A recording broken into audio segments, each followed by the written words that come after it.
Hello বন্ধুরা, আমি হাসনাত। তোমরা দেখছো আমার channel math tricks by Hasnat. বন্ধুরা, আমরা বিগত বছরের অঙ্ক নিয়ে আলোচনা করছি WPKP। এর পাশাপাশি কিছু সাজেশন সেট তোমাদেরকে দেওয়ার চেষ্টা করছি, আর কিছু প্র্যাকটিস সেট আমি তোমাদেরকে দেবো। তো আজ থেকে প্র্যাকটিস সেটের ক্লাস শুরু হবে। তো সবগুলোই পাবে, কিন্তু বিগত বছরের অঙ্ক পাবে, তুমি সাজেশন ক্লাস পাবে, প্লাস প্র্যাকটিস পাবে। তো সবগুলো করার চেষ্টা করবে, ফুললি কমপ্লিট হয়ে যাবে। ওকে, তো চলো আজকে আমরা প্র্যাকটিস সেট 1 নম্বর প্র্যাকটিস সেটে 10টি অঙ্ক নিয়ে আলোচনা করবো। চলো শুরু করি আজকের ক্লাস। প্রথম প্রশ্ন, দুজন পুরুষ 1400 টাকা একটি কাজ করলো। প্রথম পুরুষ একা 7 দিনে কাজটি করতে পারে এবং দ্বিতীয় পুরুষ একা কাজটি 8 দিনে করতে পারে। যদি তারা একটি বালকের সাহায্য নিয়ে কাজটি 3 দিনে শেষ করতে পারে, তবে বালক কত টাকা পাবে? দেখো, ভালো করে বোঝো। এখানে পুরুষের যদি দেখি, তো একটা পুরুষ 7 দিনে করতে পারে, একটা পুরুষ 8 দিনে করতে পারে। তো আমাকে এমন একটা সংখ্যা ধরতে হবে টোটাল কাজটা, যাকে 7 দিয়েও ভাগ করা যায়, 8 দিয়েও ভাগ করা যায়। তাহলে সেটা 56 হয় লসাগু। তো প্রথম পুরুষ যে, সে ধরো করতে পারে 7 দিনে, যে দ্বিতীয় পুরুষ আছে সে করতে পারে 8 দিনে। তো আমি টোটাল কাজ ধরবো এর লসাগু, অর্থাৎ 56। এবার বলো, প্রথম পুরুষ যে 7 দিনে 56 করে, সে একদিনে করবে 8, আর যে 8 দিনে 56 করে সে একদিনে করবে 7। এবার দুজনে মিলে একদিনে কত করছে? দুজনে মিলে একদিনে করছে 15। তাহলে তো বালকের সাহায্য নিয়ে 3 দিনে কাজটা শেষ করেছে। তাহলে এই যে দুজন যারা একদিনে 15 করে, তারা 3 দিনে কত করবে? 3 দিনে করে ফেলবে 45। ঠিক? এবার তাহলে বাকি কাজটা কে করেছে? 3 দিনে তো এরা দুজনে 45 করেছে, তাহলে বাকি কাজটা বালক করেছে। তো বাকি কাজটা কত না? টোটাল কাজ ছিল 56, এর মধ্যে 45 কাজ করেছে প্রথম এবং দ্বিতীয় পুরুষ। তাহলে আর 11 ইউনিট কাজ থাকে, এইটা বালক করেছে 3 দিনে, তাই না? বালক 3 দিনে করেছে। তো বালক কত পাবে? 11 ভাগ টাকা পাবে। কত ভাগের মধ্যে? না, মোট তো 56 ভাগ। এই 56 ভাগের মধ্যে 11 ভাগ টাকা শুধু বালক পাবে। তাহলে আমরা এভাবে লিখতে পারি, 56 ভাগের মধ্যে পাবে 11 ভাগ। তাহলে 1400 টাকার মধ্যে কত? আমরা অ্যান্সার পাবো। দেখো, এটা 14 দিয়ে কাটলে 100 হয়, এটা 14 দিয়ে কাটলে 14 4 56, 4 দিয়ে 100 কাটলে 25, 25 আর 11 হচ্ছে 275। তার মানে বালক 275 টাকা পাবে। ঠিক আছে? আশা করছি বুঝতে পেরেছো। খুব ইজি সিম্পল অঙ্ক, কিন্তু একটু ধৈর্য ধরে করবে, কোনো অসুবিধা নেই। নেক্সট কোশ্চেনে যাব। এক ব্যবসায়ী 6000 টাকায় কিছু দ্রব্য কিনল। মোট দ্রব্যের 1/3 অংশ 30% ক্ষতিতে বিক্রি করে। বাকি অংশ শতকরা কত লাভে বিক্রি করলে মোটের উপর লাভ বা ক্ষতি হবে না? দেখো, এখানে লাভ বা ক্ষতি নেই, তার মানে একটাতে যতটা লাভ করবে আর একটাতে ততটা ক্ষতি হবে। এখানে যে 3 ভাগের 1 ভাগ, এখানে 30 লাভ ক্ষতি হয়েছে। তাহলে থাকে, দেখো 30 যদি ক্ষতি হয়, তাহলে আর একটাতে 30 লাভ করতে হবে, এটাই তো ব্যাপার। এবার এটা ছিল 1 ভাগ অংশ, আর এটা কিন্তু 2 ভাগ অংশ। এইখানে একটু তোমাকে ব্যাপারটা বুঝতে হবে। 1 ভাগেই 30 লস, আর এখানে 2 ভাগে 30 লাভ। 2 ভাগে যদি 30 লাভ হয়, তাহলে 1 ভাগে কত? 1 ভাগে 15, তার মানে 15%। এটা অ্যান্সার হবে। তোমরা বুঝতে পারলে কিনা জানি না। যেহেতু এটা 2 ভাগে 30 লাভ করতে হবে, তাহলে 1 ভাগে 15, তার মানে 15%। অপশন সি হবে উত্তর। যদি বুঝতে না পেরে থাকো, তাহলে দেখো নর্মালি করে। নর্মালি কি বলা আছে না? নর্মালি বলা আছে টোটাল 6000 টাকা, এর দুটি অংশ আছে। একটা 3 ভাগের 1 ভাগ, মানে 2000 টাকা হবে 3 ভাগের 1 ভাগ, আর বাকিটা হবে 4000 টাকা। এইটাতে কি হয়েছে? 30% ক্ষতি হয়েছে। আচ্ছা, 2000-এর 30% কত? যদি একটা শূন্য কাটা 10% হয়, 10% 200, তার মানে 30% হবে 600 টাকা। এখানে 600 টাকা ক্ষতি হয়েছে, তার মানে এখানটায় সেই 600 টাকাটা লাভ করতে হবে, তবেই আমার কোনো লাভ বা ক্ষতি থাকবে না। তাহলে এই যে 4000 টাকা, এখানে 600 টাকা লাভ করতে হবে।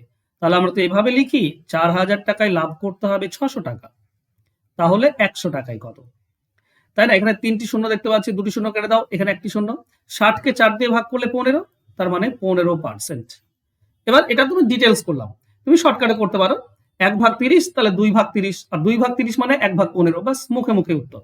অ্যান্সার হবে অপশন সি। চলো নেক্সট কোশ্চেনে যাই। একটি পরীক্ষায় 17% পরীক্ষার্থী শুধু বাংলায় এবং 18% পরীক্ষার্থী শুধু ইংরেজিতে ফেল করে, এবং 70% পরীক্ষার্থী উভয় বিষয়ে পাশ করে। যারা উভয় বিষয়ে ফেল করে তাদের শতকরা হার কত? দেখো, উভয় বিষয়ে যদি ফেল বের করতে হয়, তাহলে উভয় বিষয়ে পাস এবং ইন্ডিভিজুয়ালি পাস বের করে নাও, তবেই তুমি খুব ইজিলি পেয়ে যাবে। উভয় বিষয়ে কত পাস সেটা বলা আছে। তাহলে শুধু বাংলাতে কত পাস, দেখো 17% ফেল করেছে। 17% ফেল করেছে, তার মানে বলতে পারি 83% শুধু বাংলায় পাস করেছে। আর 18% ফেল করেছে ইংরেজিতে। 18% যদি ফেল করে, তার মানে বলতে পারি 82% পাস করেছে ইংরেজিতে। বাস, দেখো সব পাস পেয়েছি। 83% বাংলায় পাস, 82% ইংরেজিতে পাস, আর 70% উভয় বিষয় পাস। তাহলে উভয় বিষয় ফেল বের করার নিয়ম হচ্ছে 100 থেকে বিয়োগ করব, যেটা ইন্ডিভিজুয়ালি বিষয় রয়েছে, আলাদা আলাদা বিষয় রয়েছে, সেই দুটি যোগ, আর উভয় বিষয়টা বিয়োগ। বাস, এইটুকুই তো কাজ। ভেন ডায়াগ্রাম বোঝো নিশ্চয়, এই ধরনের অঙ্ক তো খুবই কমন একটা কোশ্চেন। তো এখানে হবে 100 মাইনাস, এখানে দেখো 83 আছে, 82 থেকে 70 বিয়োগ করে দাও, আমরা পাবো 72। তাহলে 12 পাবো। 83 আর 12 হবে 95, তার মানে 5%। 5% উভয় বিষয়ে ফেল করেছে। অ্যান্সার হবে কি কোনটা? অ্যান্সার হবে অপশন এ। ক্লিয়ার? চলো নেক্সট কোশ্চেনে যাব। কোশ্চেন দেখো, বলেছে 3 ঘন্টার কোনো একটি পরীক্ষায় 200টি প্রশ্ন রয়েছে। প্রশ্নগুলির মধ্যে, আচ্ছা এগুলো যদি পিডিএফ পেতে চাও তাহলে math tricks by Hasnat search করো টেলিগ্রামে। টেলিগ্রামে যাও, দিয়ে সার্চ করো ম্যাথ ট্রিক্স বাই হাসনাত, দেখবে একটা চ্যানেল পেয়ে যাবে। ওই চ্যানেলে সাবস্ক্রাইব মানে করে নাও, জয়েন করে নাও। জয়েন করলে এগুলো পিডিএফ পেয়ে যাবে। আমি অলরেডি পিডিএফ দিয়ে দিয়েছি, ঠিক আছে? এই নামটা সার্চ করবে ম্যাথ ট্রিক্স বাই হাসনাত, আমার চ্যানেলের নামই সার্চ করবে, টেলিগ্রামে পেয়ে যাবে পিডিএফ। চলো, বলেছে 3 ঘন্টার কোন একটি পরীক্ষায় 200টি প্রশ্ন রয়েছে। প্রশ্নগুলির মধ্যে 50টি অঙ্ক প্রশ্ন রয়েছে। এটা বলা হয়েছিল যে অন্যান্য প্রতি প্রশ্নের জন্য যে সময় বরাদ্দ, তার দ্বিগুণ সময় অঙ্কে প্রশ্নে বরাদ্দ করতে হবে। অঙ্ক প্রশ্নে মোট কত মিনিট ব্যয় করতে হবে? দেখো দুটো জিনিস রয়েছে, একটা হচ্ছে 50টি ম্যাথ কোশ্চেন রয়েছে, আর অন্যান্য কোশ্চেন তাহলে 150টি। আমি ধরে নেব কি এই যে অন্যান্য প্রশ্ন রয়েছে তাতে প্রতি প্রশ্নতে এক্স মিনিট করে লাগে, প্রতি প্রশ্নতে এক্স মিনিট। তাহলে এখানে প্রতি প্রশ্নে 2x মিনিট লাগবে, ডাবল লাগবে, দ্বিগুণ সময় লাগবে বলেছে প্রতি অঙ্কে। তাহলে এখানে যদি x মিনিট করে লাগে, এখানে লাগবে 2x মিনিট। তাহলে এখানে টোটাল মিনিট কত লাগবে? 2x মিনিট 50 দিয়ে গুণ করলে টোটাল 100 মিনিট হয়, 100x মিনিট। আর এটা গুণ করলে টোটাল 150x মিনিট। এই টোটাল সময়টা হচ্ছে টোটাল আমার সময়। এই দুটি যোগ করলে টোটাল সময়, আর টোটাল সময় কত? 3 ঘন্টার পরীক্ষা, তার মানে 180 মিনিট। ঠিক আছে, চলো এই দুটি যোগ করলে আমরা পাই 250 মিনিট। 250x সমান সমান 180 মিনিট। তাহলে এক্স এর ভ্যালু কি হবে? এক্স এর ভ্যালু হবে 180 ডিভাইডেড বাই 250। এবার চেয়েছে কি অঙ্কে প্রশ্নে কত মিনিট ব্যয় করতে হবে। দেখো অঙ্কে প্রশ্নে আমাকে 100 মিনিট ব্যয় করতে হবে টোটাল, তাই না? একটা প্রশ্নে 2x, তাহলে 100টি প্রশ্নে 100x। 100x আমাকে ব্যয় করতে হবে, তাহলে এ পক্ষে 100 গুণ করে দাও, 100x পাবো, এ পক্ষে 100 গুণ করে দাও, বাস। এবার কাটাকাটি করলেই আমাদের অ্যান্সার। দেখো একটা শূন্য কাটো, 25 দিয়ে এটা কাটলে আমরা 4 পাই, তাহলে 18 4 72, তাহলে অঙ্কে 72 মিনিট ব্যয় করতে হবে, আর ওটাতে 144 মিনিট। সরি, 150x মানে কত হবে জানি না, সরি, 36, তার মানে হচ্ছে তোমার 108 মিনিট, 108 মিনিট হবে ওটা। ঠিক আছে, 150x মানে হবে 108 মিনিট। তো যেটাই চাইতো তুমি বের করতে পারতে, তাই না? যদি বলতো অন্যান্যতে কত, তাহলে 150x মান বের করতাম, 108 মিনিট পেতাম। আমাকে শুধু অঙ্ক বলেছে, তো অঙ্কতে 100x মানে 72 মিনিট, অ্যান্সার হবে অপশন সি। আশা করছি পুরো ব্যাপারটা ক্লিয়ার তোমাদের। চলো নেক্সট কোশ্চেনে যাব। একটি সংখ্যাকে পরপর 4 এবং 5 দ্বারা ভাগ করলে 1 ও 4 ভাগশেষ থাকে। সংখ্যাটিকে পরপর 5 ও 4 দ্বারা ভাগ করলে কত ভাগশেষ থাকবে? এটা হচ্ছে পর্যায়ক্রমিক ভাগের অঙ্ক। এখানে তোমাকে সংখ্যাটি বের করতে পারো কিংবা শর্টকাটও করতে পারো, দুটোই রয়েছে। দেখো একটা সংখ্যাকে পরপর 4 এবং 5 দিয়ে ভাগ, তার মানে কি? তার মানে একটা সংখ্যাকে প্রথমে 4 দিয়ে ভাগ করব, আমরা 1 ভাগশেষ পাবো, দিয়ে যে ভাগফলটা পাবো সেই ভাগফলটাকে এবার ভাগ হবে পরবর্তী 5 দিয়ে। ঠিক আছে, এই হচ্ছে নিয়ম। আর এখানে ভাগশেষ থাকবে 4, এটা বলা আছে। তাহলে এই যে ভাজ্য, এখানে ভাজ্য আমরা কি পাবো? দেখো এই দুটি যোগ করলে আমরা ভাজ্য পাই 9। কেন? কমসে কম একবার যাবে, তো 5 1 কে 5, আর ভাগশেষ যোগ করলে 9 হয়। 9 কে 5 দিয়ে ভাগ করো, দেখো 4 ভাগশেষ থাকবে। তাহলে এই 9টা কোথা থেকে এসেছিল? এখান থেকে এসেছিল, ভাগফল থেকে গিয়েছিল। তো ভাগফল হচ্ছে 9। এখন 4 আর 9 গুণ হবে, আর 1 যোগ হবে, 4 9 36, 1 37, তার মানে সংখ্যাটি হচ্ছে 37 বা আসল যে ভাজ্য সেটা হচ্ছে 37। ঠিক আছে, এবার এই যে 37 সংখ্যা একে বলেছে কি 5 এবং 4 দিয়ে ভাগ করতে। প্রথমে 5 দিয়ে ভাগ, তারপর 4 দিয়ে ভাগ। তাহলে একে প্রথমে 5 দিয়ে ভাগ করে দাও। 5 7 35, তাহলে থাকছে 2 ভাগ শেষ। দেখো প্রথমে 2 ভাগ শেষ একটাতে রয়েছে অপশন এ তে, এটাই হবে অ্যান্সার। দেখবে এরপর এই 7 কে ভাগ করবো। এবার 7 কে ভাগ করবো কত দিয়ে? 5 দিয়ে। এবার 4 দিয়ে, 4 দিয়ে ভাগ করলে 4 1 4, 3 ভাগ শেষ। তো 2 আর 3 ভাগ শেষ থাকবে, অ্যান্সার হবে অপশন বি। এটা তো ডিটেলস গেল, তাই না?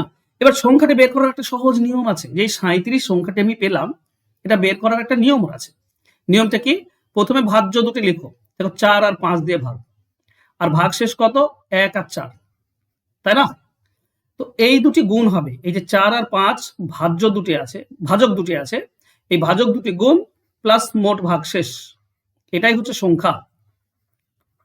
এবার তোমার প্রশ্ন, স্যার ভাজক দুটি তো আমি পেয়েছি, মোট ভাগ শেষ কোথা থেকে পাবো? তো মোট ভাগ শেষ বের করার নিয়ম হচ্ছে কি না, এই শেষের নিচে যেটা থাকবে, শেষের নিচে যেটা থাকবে তার সঙ্গে উপরে কোনাকুনি গুণ করবে, আর নিচেরটা সরাসরি যোগ করে দেবে। তো 4 আর 4 গুণ করলে 16, আর নিচের 1 যোগ করলে 17, তো মোট ভাগশেষ হচ্ছে 17। ঠিক আছে, তাহলে এটা কত? দেখো সংখ্যাটা কি পাবো? 4 আর 5 গুণ করলে 20 প্লাস মোট ভাগশেষ 17 সমান হচ্ছে 37। এবার ভাগ করো। এবার প্রথমে 4 দিয়ে ভাগ করো, দেখবে 2 ভাগ শেষ, আর ভাগফলকে তখন 4 দিয়ে ভাগ করো, তোমার 3 ভাগ শেষ থাকবে, যেটা আমি দেখালাম তোমাদেরকে। ঠিক আছে, অপশন বি হবে উত্তর। চলো নেক্সট কোশ্চেনে যাই। একটি স্টেশন এ থেকে বি তে যেতে সময় লাগে 45 মিনিট। যদি ট্রেনটি 5 কিমি কম বেগে চলে তবে 48 মিনিট সময় লাগে। স্টেশন দুটির মধ্যে দূরত্ব কত? ওকে, আচ্ছা, রেশিও মেথড দিয়ে করার চেষ্টা করি। দেখো একটাতে সময় লাগে 45 মিনিট আর একটাতে 48 মিনিট, তাই না? মানে 3 দিয়ে কাটলে 3 5 15, 3 16 18। এইটা হচ্ছে কি মিনিট, সময়ের অনুপাত। তাহলে গতিবেগের অনুপাত কি হবে? উল্টে যাবে, 16 অনুপাত 5 15, এটা গতিবেগের অনুপাত। এবার দেখো গতিবেগের পার্থক্য কত? 1, আর এখানে পার্থক্য কত? 5 কিমি বলেছে, তো একের মান হচ্ছে 5 কিমি, একের মান হচ্ছে 5 কিলোমিটার প্রতি ঘন্টা। তাহলে আসল যে এটা সেটা 16 কিমি বেগে যায়, এটা তো আসল সঠিক সময়ে যায়, তাই না? তো 16 কিমি মানে কত? 16 মানে কত? 5 এর মান যদি, একের মান যদি 5 হয়, তো 16 এর মান হবে 16 5 80। তার মানে গতিবেগ হচ্ছে 80 কিলোমিটার প্রতি ঘন্টা। এবার এটা তো আমাদের দূরত্ব নয়, দূরত্ব বলেছে যেটা 45 মিনিটে যায়, আসল গতিবেগে গেলে 45 মিনিট। তাহলে 45 মিনিট মানে কত? 4 ভাগের 1 ভাগ, এই 4 ভাগের 3 ভাগ। দেখো এই যে 80 কিলোমিটার এটা যায় 60 মিনিটে, তো 60 দিয়ে ভাগ। তাহলে 45 মিনিটে কত? 45 দিয়ে গুণ। কাটাকাটি করলে কি হয়? দেখো এটা 15 দিয়ে কাটলে 4, এটা 15 দিয়ে কাটলে 3, তো 4 ভাগের মধ্যে 3 ভাগ বলতে পারো, তাই না? এটার সঙ্গে এটা কাটলে 20, তার মানে হচ্ছে কত? 60 কিলোমিটার। এটা হচ্ছে অ্যান্সার। এটা রেশিও মেথড দিয়ে করলাম। তুমি সমান ইকুয়েশন এনেও করতে পারো, ঠিক আছে? সমান ইকুয়েশন এনেও করতে পারো, কোনো সমস্যা নেই। সমান ইকুয়েশন এনে করবো, চলো সমান ইকুয়েশন দিয়ে একবার তোমাদের করে দিই। দেখো আমি ধরো প্রথমে গতিবেগ হচ্ছে এক্স, তাহলে পরে গতিবেগ হবে এক্স মাইনাস 5। এটাতে 45 মিনিট সময় লাগে, তো 45 দিয়ে গুণ, তাহলে দূরত্ব পাবো। এটাতে 48 মিনিট সময় লাগে, তাহলে 48 দিয়ে গুণ, এটাও দূরত্ব পাবো। এই দুটি দূরত্ব তো সেম। এবার আমাকে 45 এক্স এর মান বের করতে হতে পারে, কিংবা এটা যে কোনো একটা মান বের করবে। এখন দেখো কাটাকাটি যদি করো তুমি 48 সঙ্গে এটা, দেখো এটা 3 দিয়ে কাটলে 15, এটা 3 দিয়ে কাটলে 16, তাহলে এটা পাবো আমরা 15x সমান সমান 16 ভেতরে গুণ করলে হচ্ছে 16x মাইনাস 16 5 80। তো 16x এদিকে গেলে মাইনাস হয়ে যায়, 15 বাদ যাবে, মানে মাইনাস এক্স থাকবে সমান মাইনাস 80। তার মানে এক্স এর ভ্যালু 80, এক্স এর ভ্যালু 80। এবার 45x এটার মান বের করে নাও, অ্যান্সার পেয়ে যাবে। এবার 45 ইন্টু 80 ইন্টু 80, কিন্তু এটা মিনিট ছিল, 60 দিয়ে ভাগ করলে ঘন্টা হয়, 60 দিয়ে ভাগ করে দাও, দেখবে তুমি 60 আসছে অ্যান্সার। ঠিক আছে, অ্যান্সার হবে অপশন ডি। তো যে নিয়মে করবে, রেশিও মেথডটা বেশি সহজ। চলো নেক্সট কোশ্চেনে যাই। দুটি ট্রেন একই বেগে পরস্পরের দিকে আসছে। ট্রেন দুটির প্রত্যেকটির দৈর্ঘ্য হচ্ছে 120 মিটার। তারা পরস্পরকে 12 সেকেন্ড অতিক্রম করলো। প্রতিটি ট্রেনের গতিবেগ কত? যদি দুটি ট্রেনের দৈর্ঘ্য একই হয় আর যদি একই বেগে চলে, তাহলে শুধুমাত্র একটা ট্রেনকেই, ডিস্টেন্সকে সময় দিয়ে ভাগ করে দেবে, তাহলেই গতিবেগ পেয়ে যাবে। ঠিক আছে, গতিবেগ বা স্পিড সমান কি হবে, ডিস্টেন্স বাই টাইম। ডিস্টেন্স হচ্ছে 120, টাইম হচ্ছে 12, তার মানে 10 মিটার প্রতি সেকেন্ড। আচ্ছা, এটা মিটার প্রতি সেকেন্ড হবে, হ্যাঁ, এটা মিটার আর এটা সেকেন্ড আছে, তো মিটার প্রতি সেকেন্ড। কিন্তু অপশনে দেখো কিলোমিটার ঘন্টা চেয়েছে। তো আমরা সবাই জানি যে মিটার প্রতি সেকেন্ডকে 18/5 দিয়ে গুণ করে দাও, কিলোমিটার প্রতি ঘন্টা হয়ে যায়।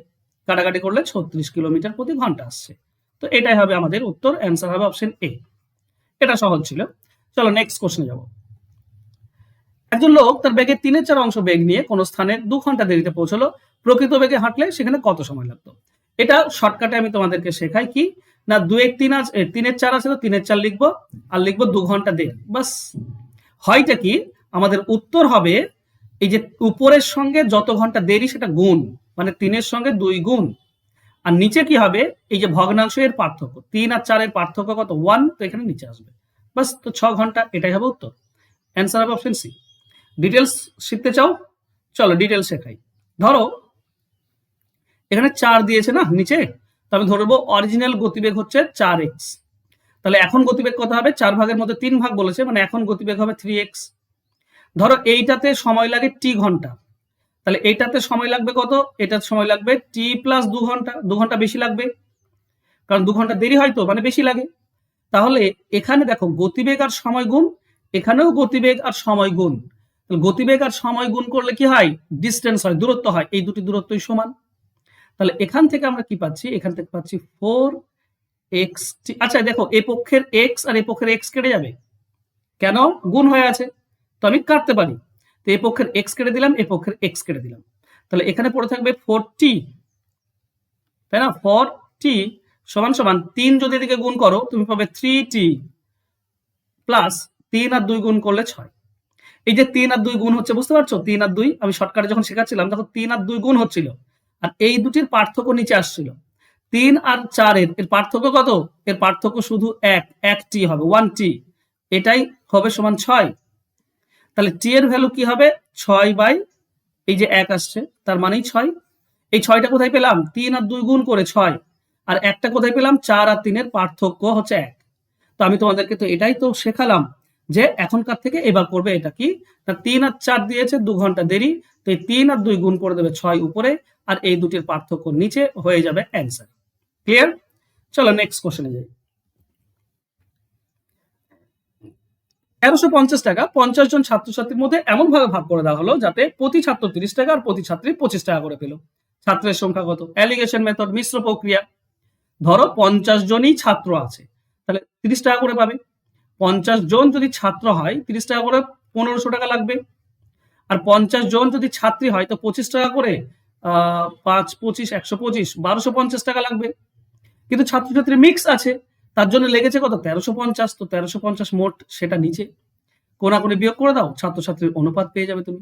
1250 1350 100 পার্থক্য, 1500 থেকে 13 বাদ দিলে 200, তার মানে এটা হবে 150।